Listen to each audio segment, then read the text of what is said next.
Your home tells your story. Whether you're an art lover, a craft collector, or just love a well-curated space, Article is here with pieces that help you showcase your personal style.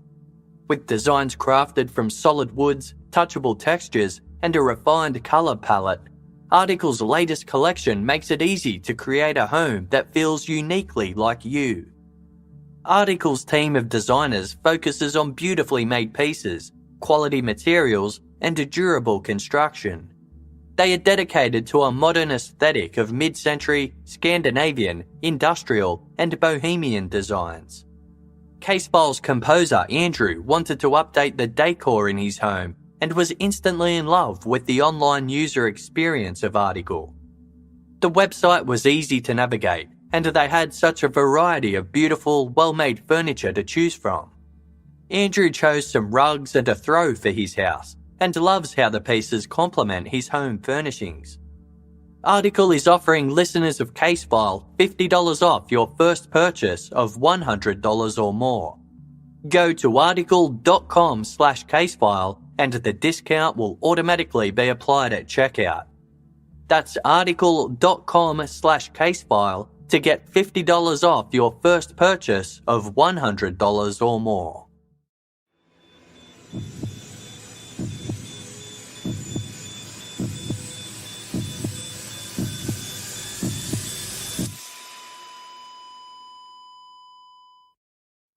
Our episodes deal with serious and often distressing incidents. If you feel at any time you need support, please contact your local crisis centre. For suggested phone numbers for confidential support, please see the show notes for this episode on your app or on our website.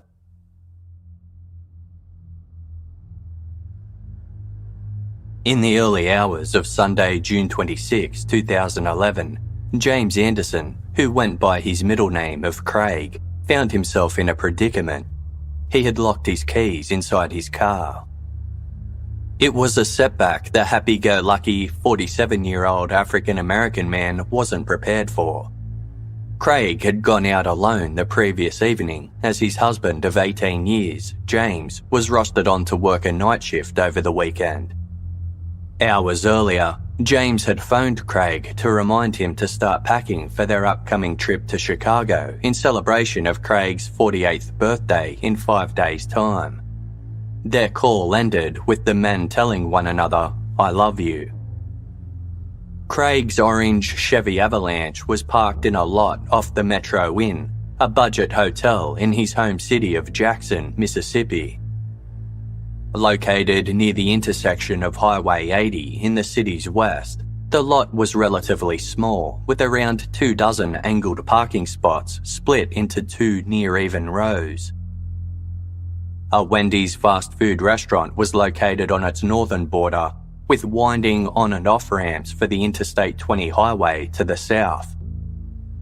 The lot was partially framed with small, tree-lined nature strips and could be accessed to the east via Frontage Road and to the west from the busy thoroughfare of Ellis Avenue.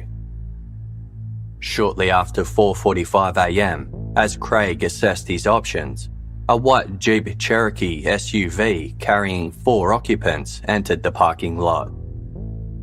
2 young Caucasian men got out of the vehicle and approached Craig, who explained his dilemma.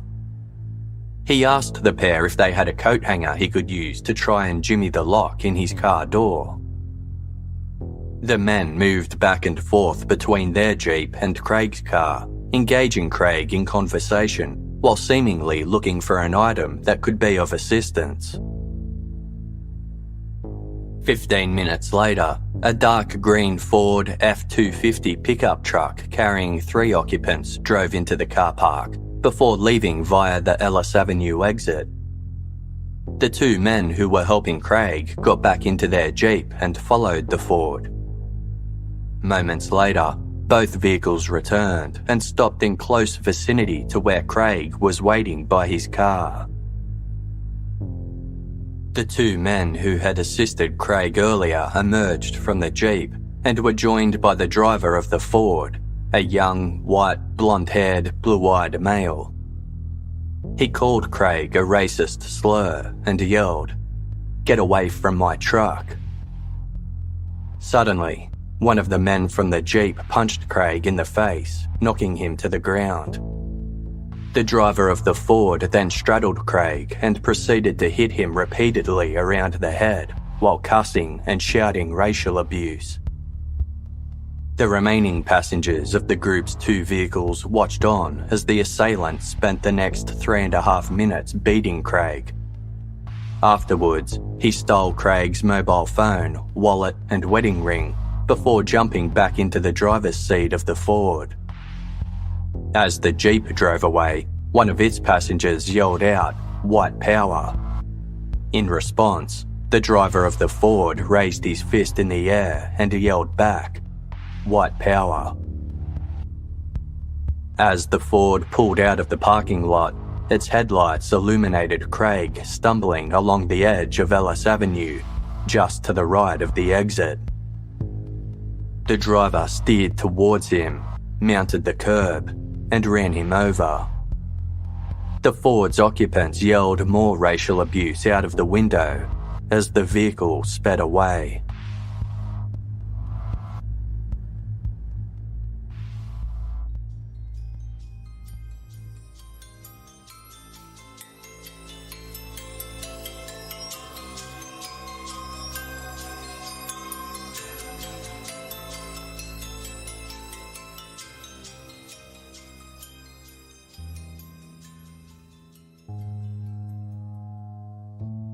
The state of Mississippi is located in America's deep south, bordered by Louisiana, Alabama, and Arkansas.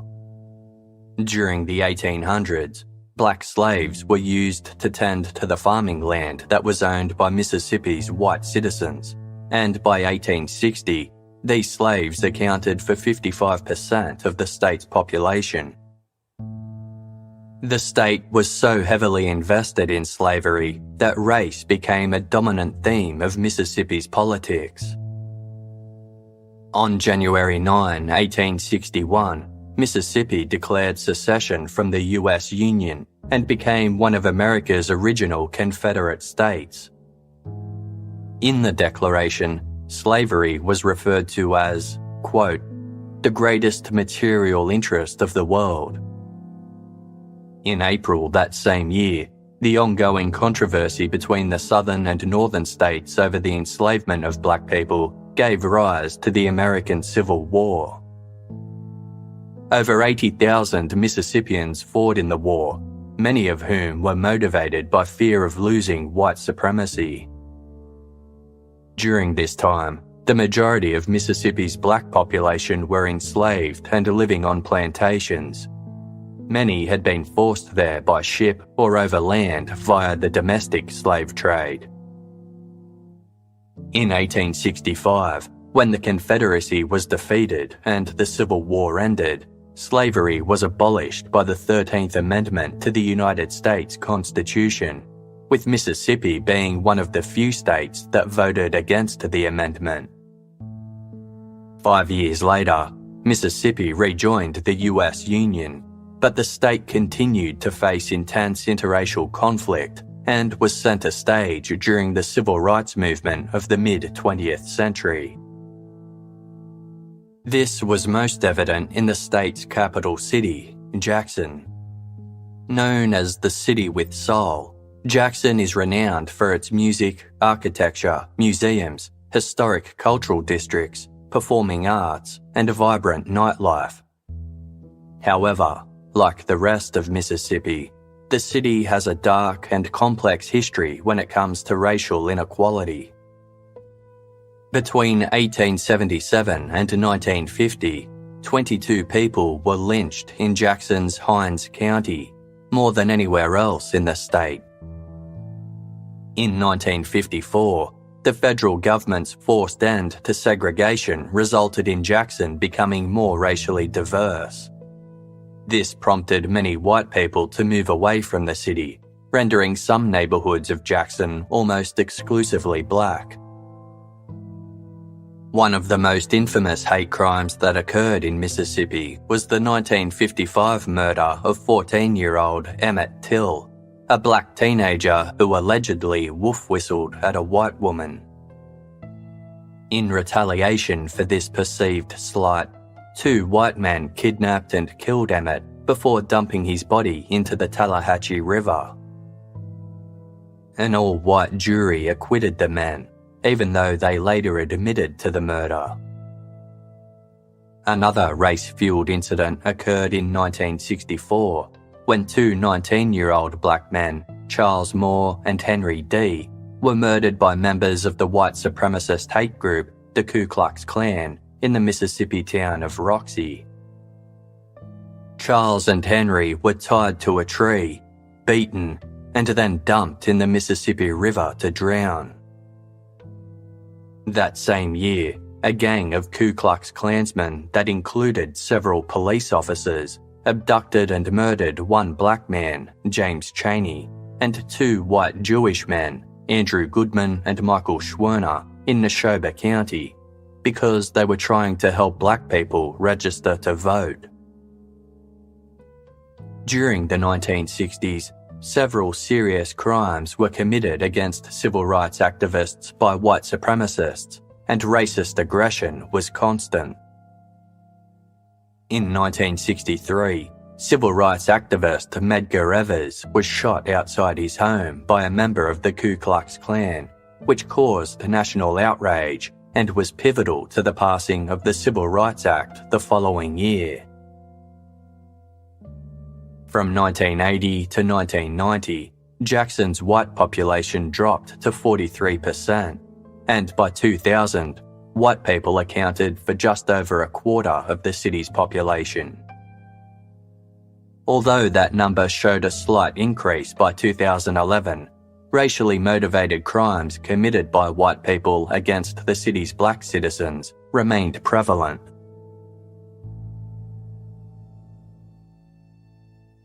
Craig Anderson had lived in Jackson, Mississippi for most of his adult life. He was originally from Holmes County and was primarily raised by his mother after his father died.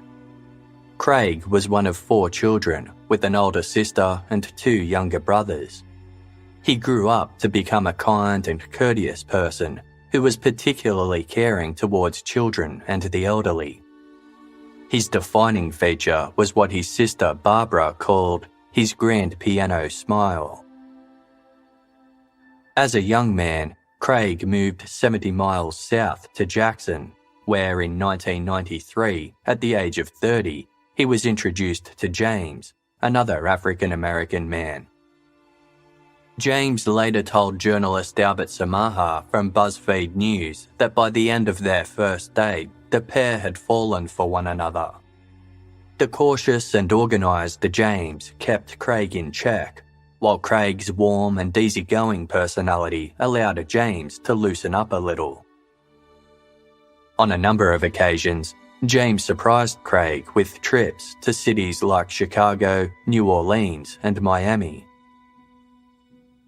There, the couple were more comfortable being affectionate in public, unlike in Jackson, where members of the LGBTQI community often faced discrimination. 5 years into their relationship, James and Craig bought a house in Jackson. James wasn't initially keen on the property as he thought it was ugly, but Craig saw its potential and spent the next few years turning it into a home. He put in new flooring, painted the walls, renovated the kitchen, and planted a garden full of flowers. Craig also picked out all of the furniture and decorated the house with plush green carpet and paintings of tigers. The couple were active churchgoers at the First Hyde Park Missionary Baptist Church, where Craig sang as tenor in the choir. By 2004, Craig and James had been together for 11 years and knew they wanted to spend the rest of their lives together. At the time, Mississippi didn't recognize same-sex marriage, so they held a private ceremony in New Orleans where they exchanged vows and rings. Months later, Craig was offered a job as a production technician at a Nissan vehicle manufacturing plant in Canton, roughly 20 miles north of Jackson. Craig was thrilled as the position was higher paid than his previous job, and James later told BuzzFeed News that he'd reacted by, quote, jumping around, smiling like it was the best day of his life. The couple celebrated with a trip to Memphis, Tennessee. In 2007, a situation arose within James's extended family that resulted in a relative needing to rehome their newborn baby boy. James was eager to adopt, but Craig wasn't sure they were ready for the responsibility. They decided to proceed with the adoption, and Craig immediately embraced the role of a devoted father. He loved spoiling their adopted son with chocolates and toys. James later stated, "Those were the years when we were like, this is it, we're going to like our life. We both got good jobs. We were living real comfortable. We had everything we wanted. We go to church, we go to work, we pay our taxes, and come home to our family. That's all you can ask for."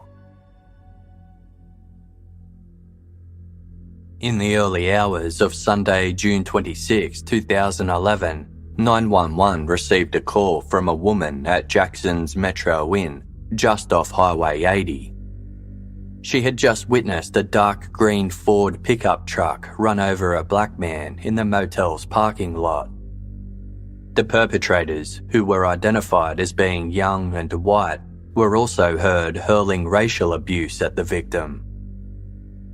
When police arrived at the Metro Inn, they found several irate people gathered around a severely injured and unresponsive Craig Anderson on the curb of Ellis Avenue, just outside the car park. Craig was rushed to hospital, but his injuries were severe and the situation dire. His attackers were divided between two vehicles, the Ford used in the hit and run and a white Jeep SUV. Both cars were witnessed driving past the lot immediately after the attack, while their passengers pointed and laughed. Police sped onto the Interstate 20, where the Ford was last sighted travelling east, and caught up to the vehicle. As they pulled up beside it, one officer locked eyes with the driver, a young white man with blonde hair and blue eyes. The officer noted, "He had this blank stare about him. It was chilling, like a cold-hearted look. I'll never forget that look." The driver was ordered to pull over and provide his driver's license, which identified him as 19-year-old Daryl Dedman. There were two female passengers in his truck, 17-year-old Shelby Richards and 18-year-old Sarah Graves. All three teens acted like they had no idea why the police had pulled them over, with Dedman's demeanour akin to someone on their way home after an uneventful day. Shelby Richards seemed to think the whole ordeal was a joke, while Sarah Graves appeared uncomfortable, as though she was part of something she didn't want to be involved with. The police inspected the Ford's exterior and found blood and brain matter on the right side of the front bumper. Later that morning, James returned to the home he shared with Craig Anderson after finishing his graveyard shift at the airplane parts factory where he worked. He quickly discovered that his husband wasn't home, and the next thing he knew, police officers were knocking at the door. They revealed that Craig had been in an accident overnight, and when James asked to go see him, the officers informed him that it wouldn't be possible, as Craig had been killed.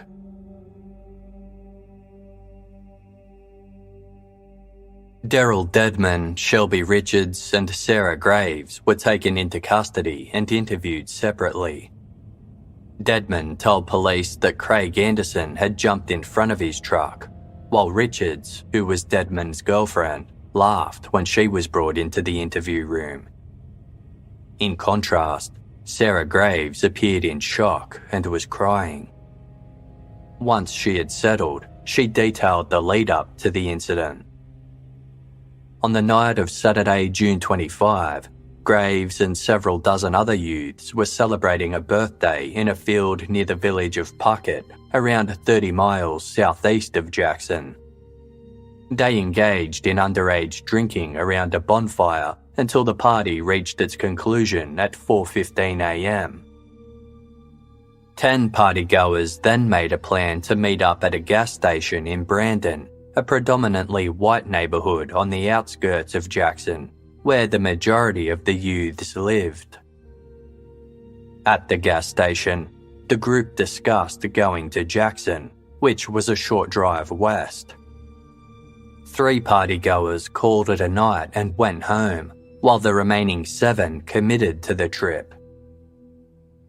23-year-old William Montgomery drove 18-year-olds John Rice and John Blaylock and 20-year-old Dylan Butler in his white Jeep Cherokee SUV.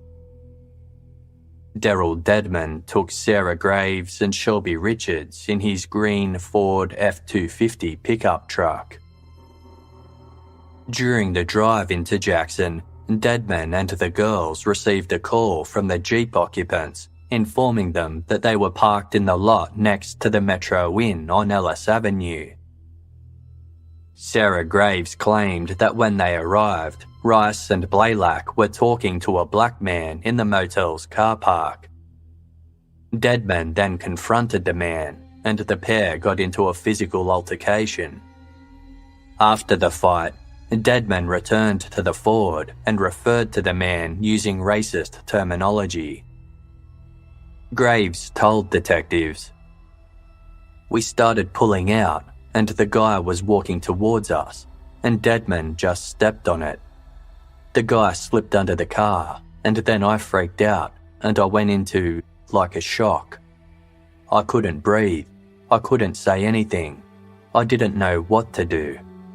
I was scared." Afterwards, Dedman called Montgomery to brag about what he had done. The two groups then reconvened at a nearby McDonald's restaurant, where Dedman laughed as he surveyed the front bumper of his car. After 6 hours at the police station, Sarah Graves was released without charge, as was Shelby Richards. Graves was picked up by her mother, Mary, who later described her daughter as seeming scared to death. She had Sarah admitted into hospital, believing that she was suicidal. In the meantime, a remorseless Daryl Dedman was formally charged with Craig Anderson's murder. He posted the required 15% of his $50,000 bond, securing his release pending trial. Police obtained CCTV footage from a security camera that overlooked the Ellis Avenue entrance to the car park. Both offenders' vehicles were filmed entering the lot, though only the Ford remained in view. Although the physical assault on Craig Anderson occurred off-camera, multiple figures could be seen moving in and out of frame between the fight and the two cars. Before leaving, one figure, believed to be Daryl Dedman, was captured punching a fist in the air and was overheard by a security guard yelling, "White Power." Even though a tree partly obscured the area where Craig was run over, Dedman's Ford could be seen steering up onto the curb and behind the tree, before rising up over something and back down again. One officer said, "It sent chills just watching the CCTV. I couldn't believe it. They ran Craig Anderson down like a dog." Detectives soon learned that the assault was instigated by teenager John Rice. After arriving at the car park, Rice and fellow Jeep passenger John Blaylock had approached Craig as he tried to access his locked car. They pretended to help, only to turn on Craig once Daryl Dedman arrived, Rice, Blaylock and Deadman then confronted Craig together. Deadman referred to Craig using a racial slur and yelled, "Get away from my truck." Rice threw the first punch before Deadman continued the attack. As a result, John Rice was also charged with Craig's murder. This charge was ultimately reduced to simple assault after Rice's attorney successfully argued that his client had left in the Jeep before the fatal hit-and-run took place. Rice paid his $5,000 bond and was released. The apparent race-based motive for Craig's murder developed further as the investigation continued. Sarah Graves had told detectives that Daryl Deadman was a racist, as she had heard him once say that he can't stand black people. Furthermore, witnesses had overheard Deadman and others yelling racial abuse at Craig, refer to him in a derogatory manner, and chant the racist slogan "White Power" immediately after the attack. However, the youths involved remained tight-lipped when questioned about their interactions with Craig and their reasons for being in Jackson that night. John Rice's attorney claimed that the group had gone to Jackson to buy alcohol and not to harass or assault anyone. Despite these assertions, investigators sought to present the case as a hate crime, but there wasn't enough evidence for the district attorney to proceed down that path. News of Craig Anderson's murder outraged Jackson's black community, prompting them to reach out to civil rights attorney Jody Owens II. Owens worked for the Southern Poverty Law Center, a not-for-profit organisation known for taking legal action against white supremacists and other extremist groups. In an effort to establish that the crime was racially motivated, Owens hired a private investigator to conduct an independent inquiry into Craig's death. A middle-aged white male was tactically chosen for the task, as he would be able to circulate easily within the communities where the suspects lived. The PI discovered that the 7 youths present for Craig's murder, along with several others, had visited Jackson on multiple occasions to conduct what they had called hunting. The process involved searching the city for vulnerable black people to harass and attack. The investigator also discovered that Daryl Deadman had relatives who belonged to white supremacist groups. Jody Owens shared the findings with the FBI, and 5 days after Craig's murder, they opened an investigation of their own. They found out that a few weeks prior to Craig's death, Daryl Deadman had been robbed by a black man. This supported the belief that the hit-and-run had been an intentional act by Deadman, likely motivated by revenge. Craig Anderson's funeral was held 6 days after his death at his former parish, the First Hyde Park Baptist Church. As requested by the Anderson family, the service focused on celebrating Craig's life rather than the brutal nature of his death, and there was no mention of hate or anger. Craig's sister, Barbara, spoke of her brother's love for cooking, his sense of fashion, and his humour. She called his death untimely and chose not to speak out against those responsible.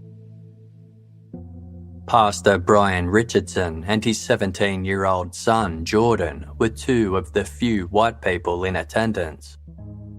Jordan attended Brandon High School with Daryl Deadman and had endured 2 years of violent bullying at his hands, partly because he had black friends. Earlier that year, Deadman had been arrested and convicted of misdemeanor harassment against Jordan and was on probation at the time of Craig's murder. On July 6, 2011, Daryl Deadman was called back to court for a bond revocation hearing. The prosecution were now confidently calling the murder of Craig Anderson a hate crime.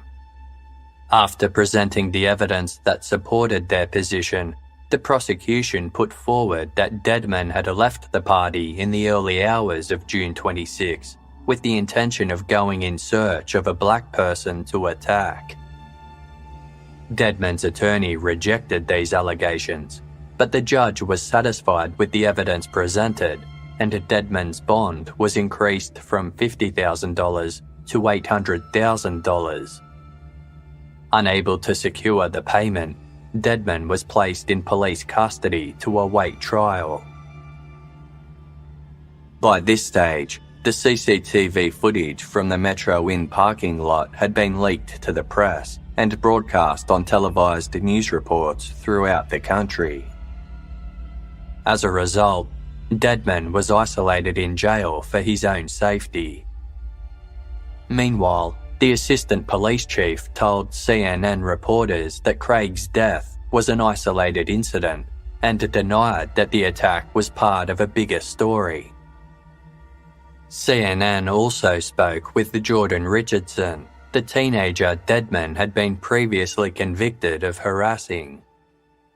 Jordan said that Deadman always had a look of no conscience and carried around this backpack of hatred. Jordan's father, Pastor Brian Richardson, told CNN he had warned his son about Deadman's volatility and had been worried that Deadman might go as far as to kill Jordan. Pastor Richardson had told the police it was painfully clear that Deadman was going to injure someone severely, or possibly kill someone. Other Brandon High School students told CNN that Deadman and his friends bullied white classmates who had black friends and used racist language in real life and online. He had protested at school when Barack Obama was elected America's first African-American president and referred to him using racist insults on social media. According to the students, school administrators mostly looked the other way as the racial hatred and bullying intensified. When CNN contacted Brandon High administrators, a spokesperson told them that the school took bullying very seriously and had no record of any incidents involving Deadman. A former friend revealed that Deadman and his group were referred to as the Brandon Boys and were known for going out at night to target black individuals. Ken Johnson, the manager of a service station in Brandon where Deadman and his friends often hung out, told CNN, "It seemed like every word that came out of their mouth was the N-word." Ken once told the group to mind their behaviour after he overheard them say that black people were taking over their town. Ken told CNN, "Deadman made it well known that he didn't like gay or black people. He talked about Jackson being a predominantly black city and said his parents grew up and moved away because of all these black people." Many Brandon locals were outraged that their town was being accused of racism and told reporters that they didn't view Craig Anderson's death as a hate crime. While they agreed that Deadman had violated the law, they didn't believe he had targeted Craig because of his race. A white senior from Brandon High told the Jackson Free Press that the residents of Brandon were very down to earth and that she was worried Craig's death would reflect poorly on them. Quote, "Brandon is one of the top places to live in the country. There is nothing bad about Brandon. It's a shame the crime happened." Deadman's younger sister told the New York Times, "We're just country, and whoever comes here, we welcome everybody. This whole thing is getting blown out of proportion." Deadman's uncle described his nephew as a good boy from a happy-go-lucky family who got involved with the wrong crowd. A relative of John Rice, Deadman's co-accused, took to Facebook to say that Rice wasn't a murderer but had fallen victim to trial by media and was suffering from, quote, reverse racism. Another Facebook user echoed this sentiment, writing, "If this was the other way around and a black guy ran over a white boy, it would not be a hate crime." Baseless rumours spread around Brandon that Craig's death was drug-related, prompting Michael Teasley, the white president of Jackson State University's chapter of the National Association for the Advancement of Coloured People, to speak out. Michael, who was a reformed racist himself, stated, "It's much easier for Rankin County to blame the black man than take responsibility for this crime. Right now, the problem is in their churches, homes, and schools. This doesn't have anything to do with a drug deal gone bad. They are looking for an excuse to make themselves feel better." Gerald Rose, founder of the New Order National Human Rights Organisation, said that the situation could be used to provoke level-headed discussions about race relations. Quote, "When I saw the video, I shed tears. That could have been me, or it could have been my sons. We want to call for a healing process, and at the same time, we are aware racism is still alive. I can't believe stuff like this is going on in the year 2011. On August 14, 2011, more than 500 people, including clergymen, elected officials, and supporters of all races, gathered at the New Horizon Church in Jackson to march against racial injustice. T-shirts were distributed amongst the protesters, printed with the slogan, "Not in my city." They marched through Jackson singing "We Shall Overcome" and "This Little Light of Mine," before gathering in the Metro Inn car park for a candlelight vigil. Rabbi Valerie Cohen told the attendees, "We are here to unify and to teach ourselves and our children and everyone out there that love is a better way to live. We are here to get beyond hatred." Craig's husband, James, was in too much emotional pain to attend the vigil. He told BuzzFeed News that following the murder, he had purchased a gun in fear that Craig's attackers would also come for him. He blamed himself for not being with Craig on the night he was killed, saying, "I should have been there. I always protected him. That was my job." James lost his faith and stopped going to church and to work, instead spending his days crying in bed with the lights off and the curtains drawn. As a result, the couple's 4-year-old adopted son went to live with James's mother. James avoided the news as he didn't want to see the CCTV footage of Craig's death. One afternoon, James was driving his adopted son to his mother's house when he said, "You can't go that way. That's where Deadman killed Craig." Stunned, James looked around and realised that they were passing the Metro Inn car park. He asked his son how he knew what happened there, to which the child responded, "I saw it on TV."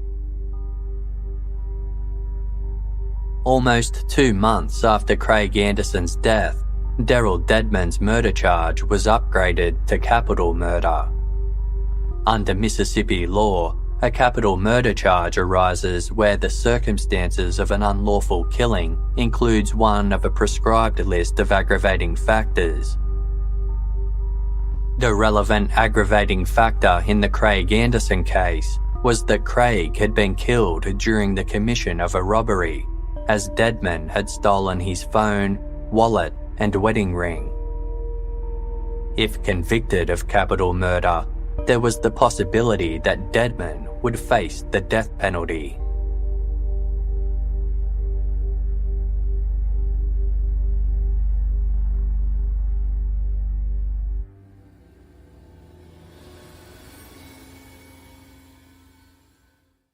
For online sellers, handling a large influx of orders can quickly become overwhelming, especially around the holidays. How do you keep track of who gets what? Which carrier should you use? Are you getting the best rates? That's why Casefile's choice is ShipStation.com. They take the hassle out of holiday shipping. ShipStation helps online sellers get orders out quickly, save money on shipping costs, and keep customers happy. The great news is that ShipStation is available in Australia, the UK, and Canada, as well as the United States. No matter whether you're selling on eBay, Amazon, Shopify, or one of many other popular selling sites, ShipStation brings all your orders into one simple interface. This makes it super easy to manage them from any device, including your phone. In just a few clicks, you'll be managing orders of any size, printing labels, and getting your products out to happy customers. And right now, Casefile listeners can try ShipStation free for 60 days with offer code CASEFILE. Be ready for the busiest online shopping season yet at ShipStation.com. Click on the microphone at the top of the homepage and type in CASEFILE.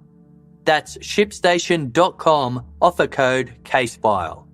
ShipStation.com. Make ship happen.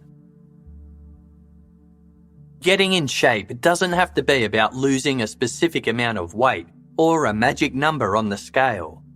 It's about building better habits and feeling better about yourself. That's why more people are using the Noom app.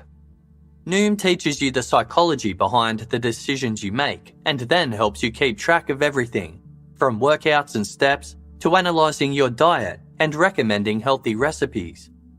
Noom also connects you with a personally assigned goal specialist and a community of other Noom users, so you have all the support you need to empower your change. Casefile researcher Jess has been using Noom for the past few months. She has lost 7 kilos so far, but aside from the weight loss, she loves that she has so much more energy just from making simple diet changes. The food log makes it easy to track what she eats and to make sure she's getting enough nutrients in her diet. You don't have to change it all in one day. Small steps make big progress. Sign up for your trial today at Noom, noom.com/casefile. What do you have to lose? Visit noom.com/casefile to start your trial today. That's noom.com/casefile. When you finish binging that new Netflix series or your favorite podcast, there's always one lingering question staring you in the face. Now what? Sure, you could deep dive into a Wikipedia wormhole researching everything related to the show, but when your brain or browser tabs are full to the brim, it might be time to take a load off. That's what Best Fiends is for. Casefile researcher Jess clears a few levels of Best Fiends when she needs to clear her head. Although, more often than not, what's meant to be a few levels turns into 5 or 10. Best Fiends is the infamously impossible to put down puzzle game with over 100 million downloads and counting. It's free to download and has literally millions of 5-star reviews on the Apple App Store and Google Play. More levels, events and challenges are added all the time, so play away. There's always one more level. Once you download Best Fiends, boredom won't stand a chance. Download Best Fiends free on the Apple App Store or Google Play. That's friends without the R. Best Fiends. Between never-ending laundry cycles and incoming emails, you've already got plenty on your to-do list.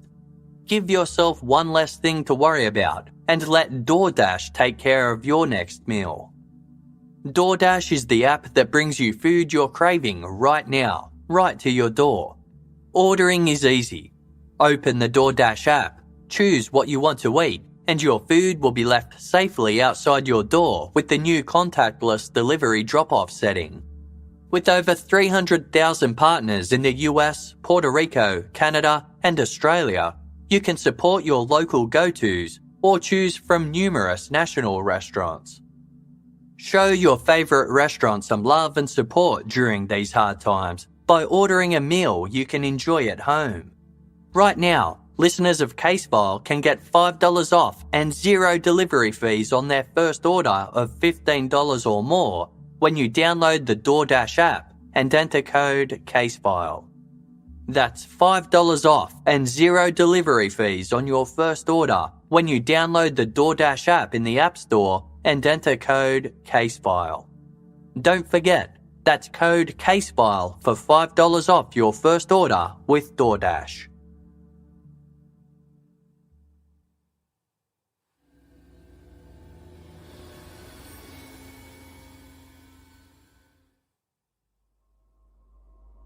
After interviewing over 250 people and using grand jury subpoenas and social media to obtain information, the FBI discovered a culture of racism and a pattern of hate crimes committed by Daryl Dedman and his friends in the weeks leading up to Craig Anderson's death.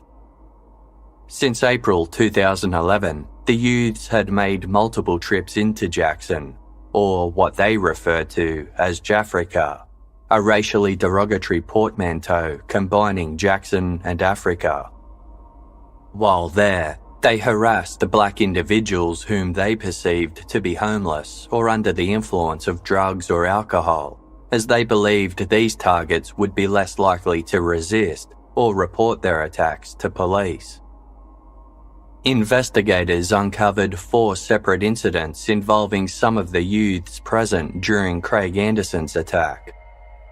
On one occasion, Daryl Dedman, John Rice, John Blaylock, William Montgomery, John Rice's brother, 20-year-old Robert Rice, and 20-year-old Jonathan Gaskamp drove into Jackson armed with a handgun.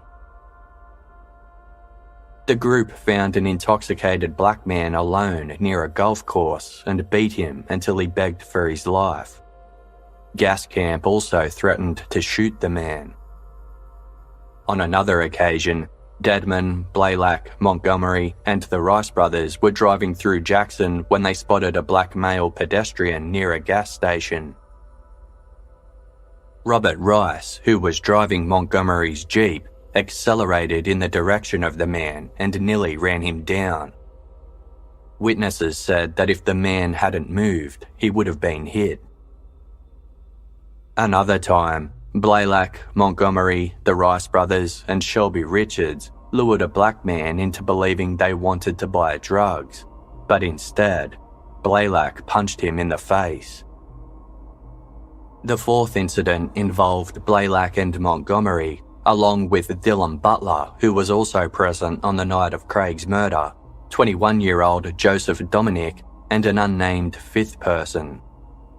Together, they hurled beer bottles at black pedestrians, causing one man to fall to the ground.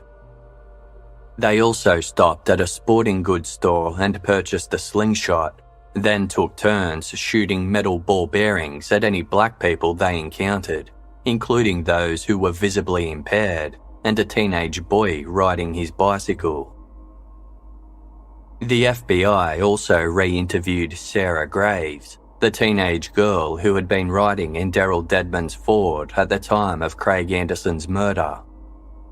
Graves had previously provided the police with a summary of events leading up to the killing, but admitted to the FBI that she had been lying about her role on the night and had withheld information.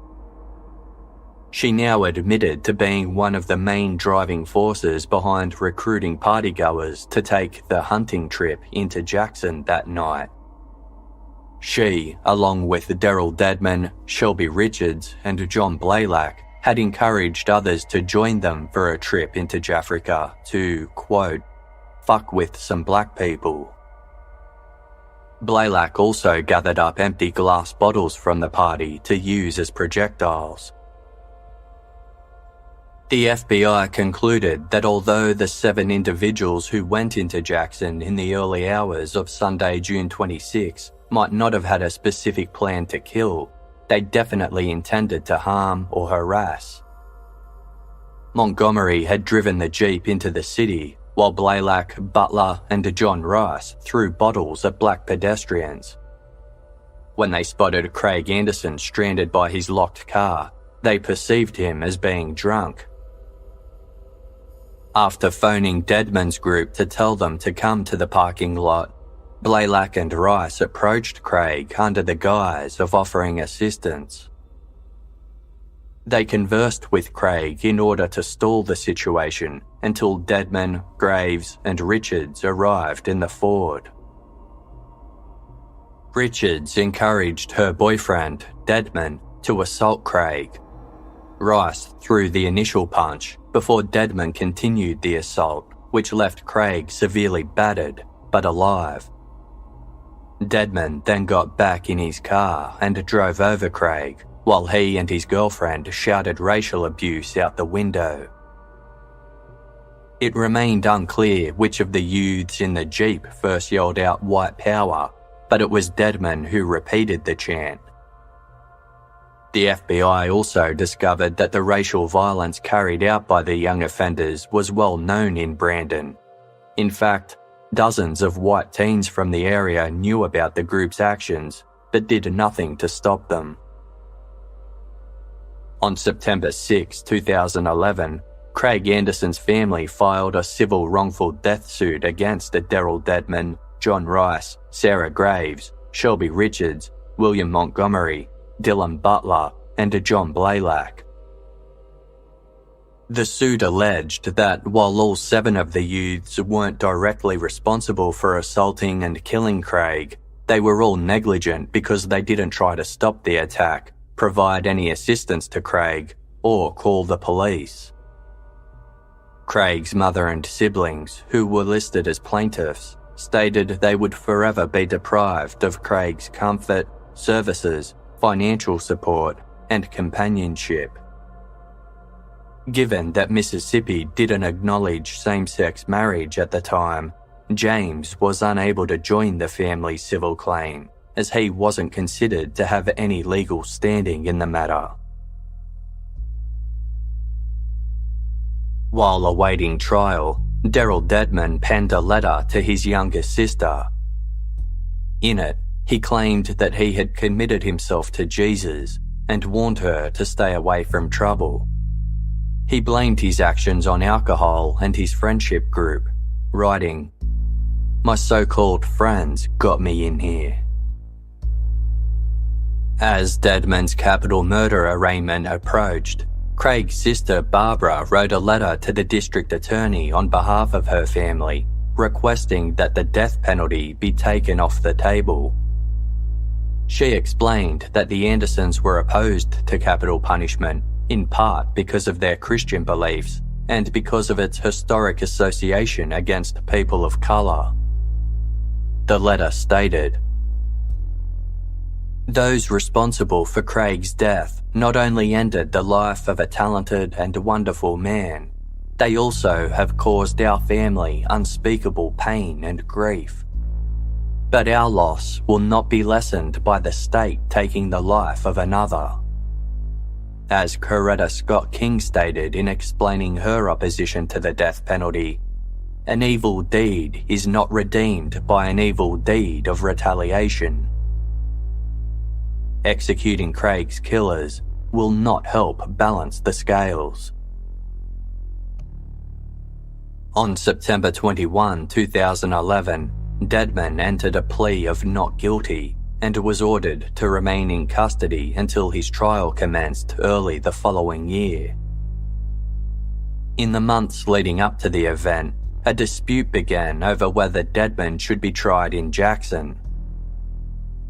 The prosecution wanted the trial to be held where the crime occurred, as the jury pool would be predominantly black, but Dedmon's lawyers wanted to move it to another jurisdiction with a larger white population. The debate came to an abrupt end when on March 21, 2012, Daryl Dedmon pleaded guilty to the charge of capital murder. He delivered a pre-prepared statement in which he apologised to the Anderson family and asked for their forgiveness. Quote, "I take full responsibility for my actions on that night. I did a very malicious thing for no reason." Dedmon told the court that he was a changed man who had found religion since his arrest, and said, "I was young and dumb, ignorant and full of hatred. I chose to go down the wrong path." Craig's sister Barbara delivered a statement to the court on behalf of her family that read, "These last few months have been very difficult. We cried. We wept. We reminisced about our beloved brother, Craig, a loss I cannot even explain. Craig was a big-hearted person, one who loved his fellow man, caring, family-oriented, and a big sense of humour. My brother Craig would give you the shirt off of his back. We, the Anderson family, are praying for racial reconciliation not only in Mississippi, but all over this land and country. We are praying that the defendant Dedmon and his family find peace." Under Mississippi law, a defendant can be given a double sentence if their actions are found to be a hate crime. Presiding Judge Jeff Wheel did exactly that, sentencing Daryl Dedmon to 2 life sentences to be served concurrently. Judge Wheel stated, "Mr. Dedmon, having heard your admissions, the very walls of this courthouse cry out for justice. You have admitted killing a man simply because of his race. Your prejudice has brought shame upon you and placed a great stain on the state of Mississippi. Whatever excuse you may offer for what you have done, forget that.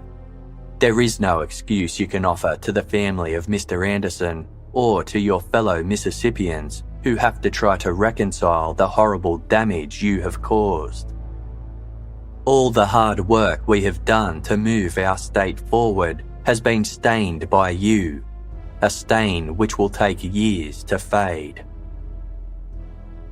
Addressing the Anderson family directly, Judge Wheel then said, "Know that Mississippians think about this senseless crime the way you think about it.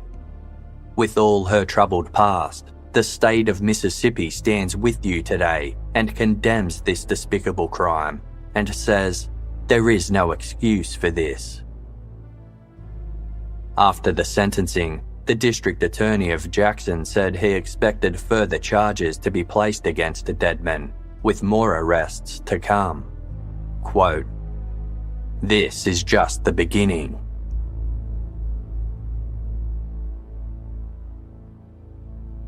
That same day, Daryl Dedmon, John Rice, and Dylan Butler were all charged with 1 count of conspiracy and 1 of committing hate crimes in violation of the Federal Hate Crimes Prevention Act of 2009.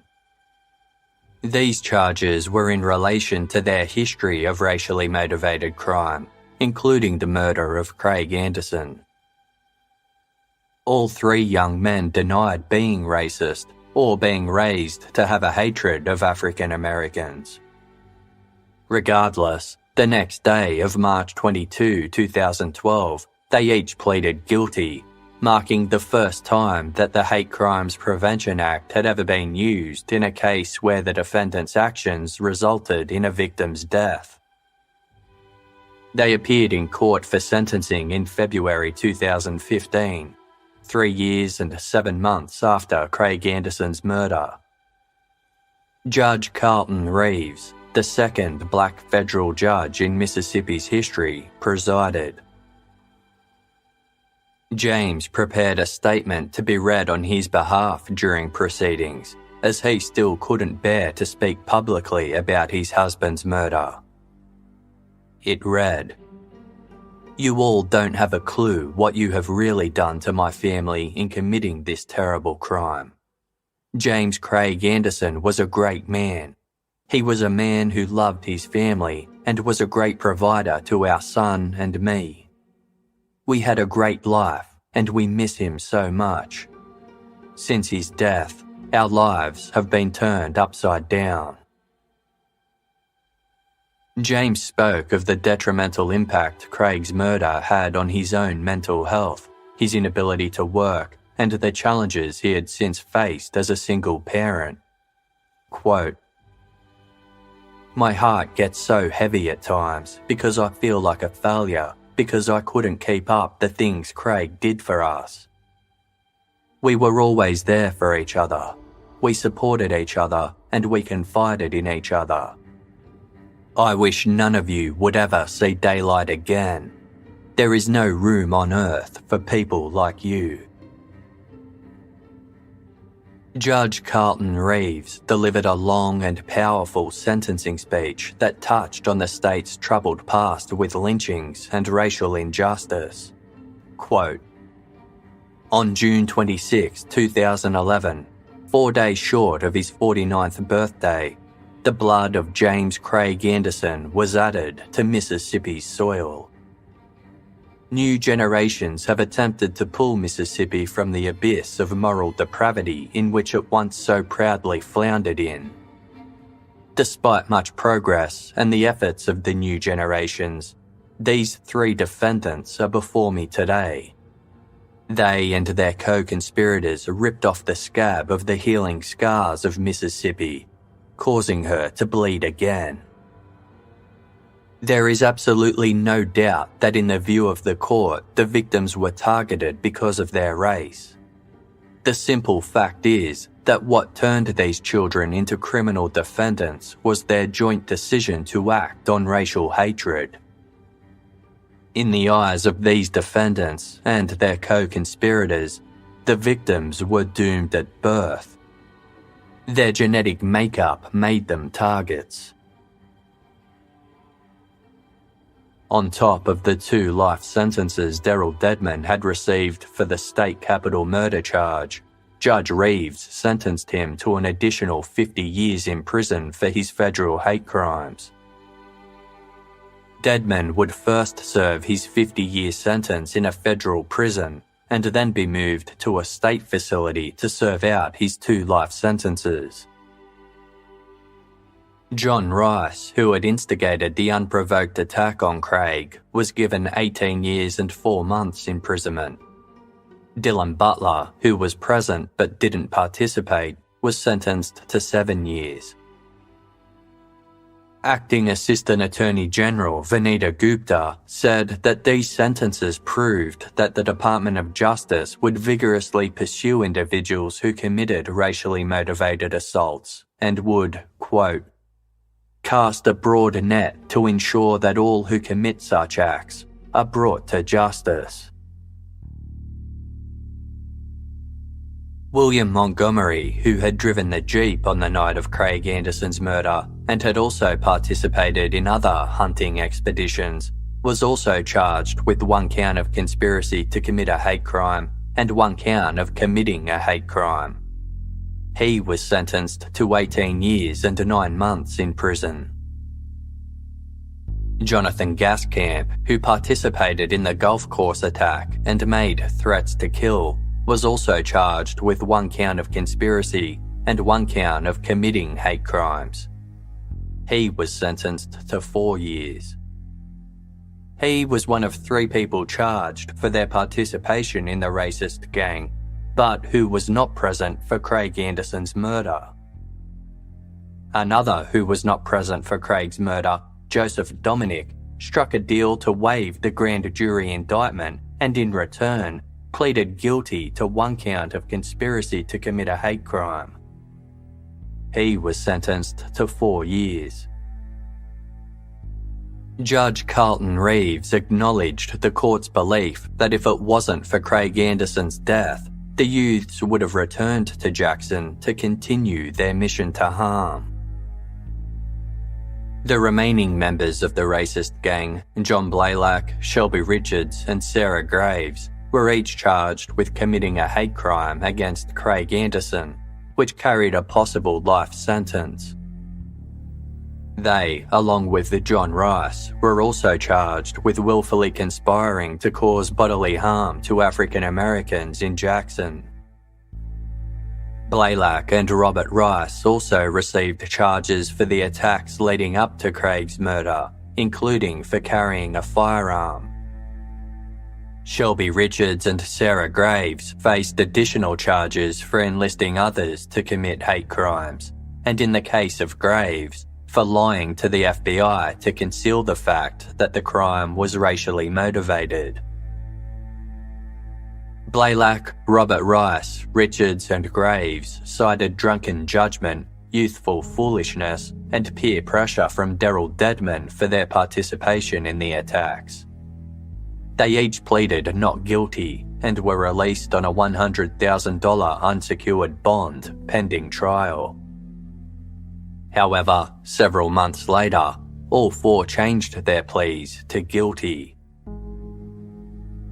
Prior to sentencing, Sarah Graves' mother, Mary, wrote to the court asking for leniency, saying that she didn't raise her daughter to be a racist. Unbeknown to Mary, Sarah had already written to the court to say that her racist views had formed during her childhood, as her mother frequently used hateful racist language at home. Mary was questioned in court about the content of her daughter's letter, but she remained in denial, insisting she raised her children right. Judge Henry Wingate said that Graves couldn't make the excuse that she was in the wrong place at the wrong time because she was in the place she wanted to be, being the person she wanted to be, but just didn't want to get caught. Craig's sister Barbara addressed Graves and Richards, saying, "You sat, watched, encouraged, and rallied around as my brother was beaten. Your thirst for the blood of an innocent African American caused you to pour more fuel on the fire."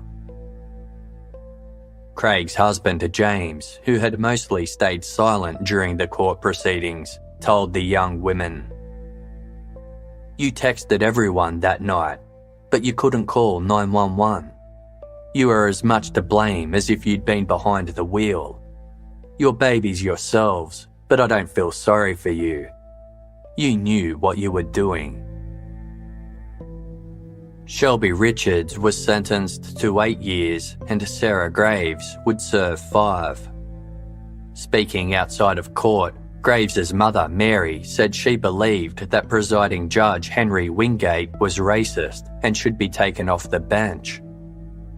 Graves' attorney agreed, saying, "I was dealing with a black judge who was showing racial hatred towards white defendants. He was being a racist. Everybody's racist. I'm convinced of that. Sometimes they know it. Sometimes they don't know it." In response, Judge Wingate commented to the New York Times, quote, "This notion of reverse discrimination is one that has plagued racial progress. The term usually signifies apathy for the rights bestowed upon African Americans, rights already enjoyed by most whites." During John Blaylock's sentencing hearing, Pastor Brian Richardson testified on his behalf, telling the court that Blaylock lacked a great deal of self-esteem and wanted to fit in. Pastor Richardson claimed that Blaylock had been bullied by the group and had only joined them in order to survive, adding that at least 3 teens had taken their own lives after being bullied by the group. Blaylock read a statement directed at Craig Anderson's family, saying that he wanted to make amends in any way he could and asked for their forgiveness.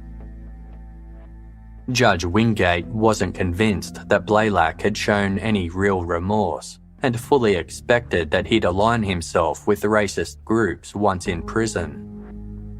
He urged Blaylock to prove his sincerity by rebuilding his character before sentencing him to 20 years.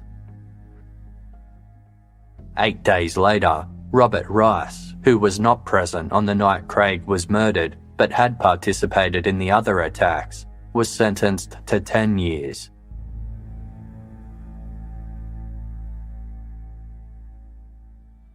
In addition to the wrongful death suit filed by Craig's family, the Civil Rights Division of the Justice Department prosecuted a restitution case against the 7 defendants. The 4 most prominent members of the group, Darrell Dedman, John Rice, John Butler, and William Montgomery, were ordered to pay a collective amount of $840,000 in restitution to Craig's estate. The amount was based on an estimate of Craig's lost future earnings and was intended to ease the financial burden on his family. The outcome of the family's civil lawsuit is unknown. On June 30, 2015, on what would have been Craig's 52nd birthday, Jackson City Council passed a hate crimes ordinance requiring training and adequate resources to help local law enforcement accurately report and document hate crimes committed in the city. The ordinance also required that an annual report be provided to the City Council regarding the occurrence of hate crimes in Jackson. That year, Jackson's annual report stated there were 36 hate groups operating in Mississippi. The Metro Inn was in an area of Jackson troubled by drug use and sex work, and there was speculation that the motel may have played a role in Craig's attack. Metro Inn's owner, Val Patel, said that the media had unfairly characterized his business. He told the Jackson Free Press that his motel provided a service to low-income families who had trouble finding affordable housing in the area. The Metro Inn was the first business coming off the Interstate 20, the highway used by Darrell Dedman and William Montgomery to drive from Brandon to Jackson. The district attorney of Jackson theorized that Craig would have been the first vulnerable black person that Dedman and his group came across. It was purely an opportunistic attack, and had Craig been elsewhere, the group would have targeted someone else. Val Patel denied rumours that he had sold the CCTV footage of Craig's murder to CNN, but said that without it, there would have been no evidence that it was a racially motivated hate crime. Quote, "I formally believe in the right cause, and there is not one penny that was involved, other than the money that has killed me from a business point of view." A local councilman called for the motel to be permanently closed, labelling it a public nuisance.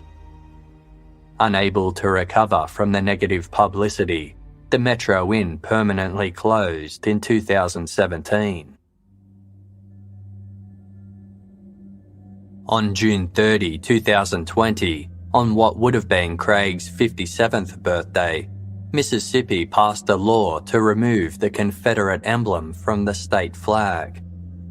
It was the last state in the US to retain the Confederate emblem, a popular symbol amongst the white supremacists that represents the war to uphold slavery. A commission is developing a new flag design that includes the phrase, "In God We Trust," with Mississippi scheduled to vote on the new design in November 2020. Since his husband's murder, James has worked to break the deep-rooted bigotry that incited the crime by teaching their adoptive son not to judge people based on the colour of their skin. Former victim of Darrell Dedman, Jordan Richardson, told the Jackson Free Press that he didn't want the actions of his former bully to bolster racial stereotypes and tensions in his community. Quote, The stereotype that anywhere you go in Jackson, you better be looking over your shoulder, and in Brandon, anywhere you go, you are going to find rednecks. The only way that can happen is through a response of love for one community to the other. Of those convicted for the Jackson race attacks, very few have spoken publicly about their crimes. John Rice was willing to provide a comment to BuzzFeed News for a price. Joseph Dominic told the publication, "Right now in society, we're in the most volatile times with racism. But I've changed. It's been a different experience in prison. Most of the black guys in here know what I'm in for, but they still love me." William Montgomery refused to take any personal responsibility for Craig Anderson's death and only felt sorry for himself. Quote, "I lost my freedom, family, and everything else for a crime I didn't commit." As of July 2020, Dylan Butler, Joseph Dominic, Jonathan Gaskamp, and Sarah Graves have served their time and been released from prison, while the others remain behind bars. Daryl Dedman is the only one of the 10 people involved in the Jackson race attacks who is never expected to be released. When sentencing Dedman in 2015, Judge Carlton Reeves said, "Hate comes in all shapes, sizes, colours, and from this case, we know it comes in different sexes and ages. A toxic mix of alcohol, foolishness, and unadulterated hatred caused these young people to resurrect the nightmarish spectre of lynchings and lynch mobs from the Mississippi we long to forget. They prowled, they came ready to hurt, they used dangerous weapons, they targeted the weak, they recruited and encouraged others to join in the coordinated chaos, and they boasted about their shameful activity. Like a lynching, for these young folk, going out to Jafrica was like a carnival outing. It was funny to them, an excursion which culminated in the death of innocent African-American James Craig Anderson. On June 26, 2011, the fun ended." What is so disturbing, so shocking, so numbing, is that these hunts were perpetrated by our children, students who live among us, educated in our public schools, in our private academies, students who played football, lined up on the same side of the scrimmage line with black teammates, average students and honour students, kids who worked during school and in the summers, kids who now had full-time jobs and some of whom were even unemployed. Some were pursuing higher education, and the court believes they each had dreams to pursue. These children were from two-parent homes, and some of whom were the children of divorced parents, and yes, some even raised by a single parent. No doubt, they all had loving parents and loving families. What could transform these young adults into the violent creatures their victims saw? It was nothing the victims did. They were not championing any cause, political, social, economic. Nothing they did. Not a wolf whistle, not a supposed crime.